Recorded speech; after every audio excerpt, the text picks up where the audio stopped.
हमारे परम गुरुदेव पंचरसाचार्य स्वामी श्रीमद रामहंस दास जी महाराज कहते हैं, भैया अगर जीवन में भगवान से प्रेम नहीं किया और संतों से प्रेम नहीं किया तो जन्म जीवन व्यर्थ हो गया। जीवन सार्थक कब होता है? श्रीमद् भागवत महापुराण में भी सनक सनंदन सनातन सनत कुमार इन सनकादिक ऋषियों ने यही कहा कि आजन्म मातृमपयेन सथेन किंचित चित्तम विधाय सुख शास्त्र कथा न पीता चांडालवच्च खरवत वततेन नेकम मिथ्या स्वजन्म जननी जनि दुख भाजा।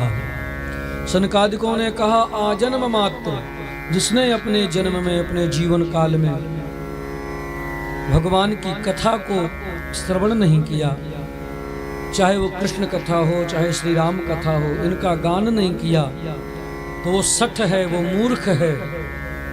और इतना ही नहीं, सनकादिकों ने कहा भले ही वो ब्राह्मणों जैसे श्रेष्ठ कुल में क्यों ना पैदा हुआ हो, लेकिन भगवान की कथा को सुनने और गान करने वाला यदि नहीं है तो वो चांडालवत है, चांडाल के जैसा है।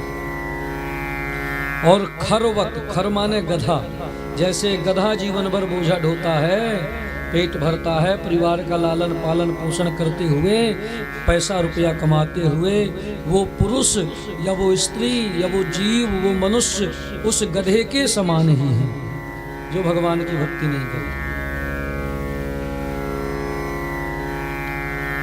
और इतने में मन नहीं भरा तो अंत में कह दिया मिथ्या स्वजन्म जननी जन दुख भाजा। उस व्यक्ति ने व्यर्थ में जन्म के समय में अपने माता को प्रसव का कष्ट दिया, क्योंकि जन्मत मरत दुसह दुख होई, प्रसव काल में माता को बड़ा कष्ट होता है। तो ऐसा अभागा पुत्र जो भगवान की भक्ति नहीं किया, क्योंकि उद्धार तो भक्ति से ही होगा।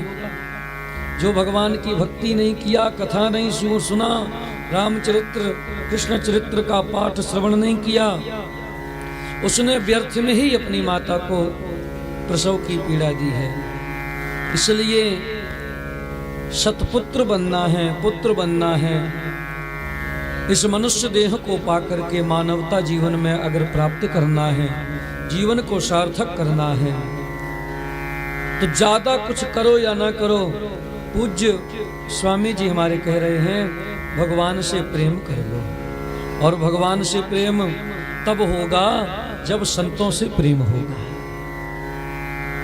हाय जग जन्म बिरथा जाय, नहीं संत सेयो भाव भरी भरी दृगन नीर बहाय।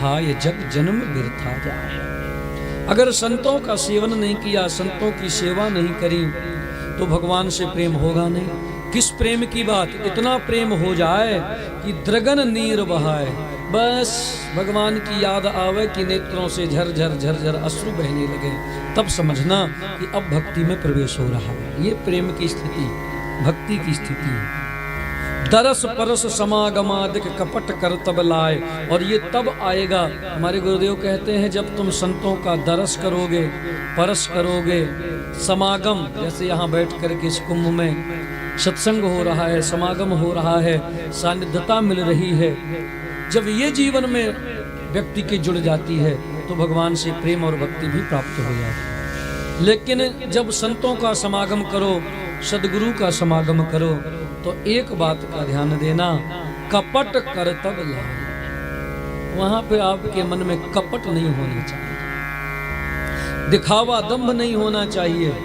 आज के समाज में जैसे संतों के पास लोग जाते हैं, ये महाकुंभ का पर्व चल रहा है, आप लोगों ने देखा होगा, खूब दूर दूर से लोग आएंगे और संतों के पास जाएंगे और जाकर के सिर्फ अपने हृदय में उनके ज्ञान को, उनकी छवि को, उनकी निष्ठा को, तपस्या को बैठाना तो दूर की बात, बस जाकर के अनेक प्रश्न पूछना और अधिक से अधिक ज्यादा हो तो एक फोटो लेकर के प्रचार सोशल मीडिया में, मोबाइल में तुरंत फोटो खींची और बस दिखा दिया, देखो हम कुंभ में संतों का दर्शन करेंगे। ये ठीक नहीं। गुरुदेव कहते हैं कपट कर तब कोई दंभ पाखंड कपट ना हो, ऐसे जब संतों से मिलोगे। बहुत अद्भुत महिमा सरकार ने गाई है। गति द्रव्य तन की कौन वर्णे, सेव मनहु न भाए। भैया इस तन की गति क्या है और धन की गति क्या है, ये आप सब लोग जानते हो। धन की केवल 3 गति हैं, या तो भोग कर लो और अच्छा है तो भोग दान कर लो, अगर ये 2 नहीं किया तो तीसरी गति उसका नाश निश्चित है, नाश हो ही जाएगा। इसलिए और यही गति शरीर की भी 3 गति है।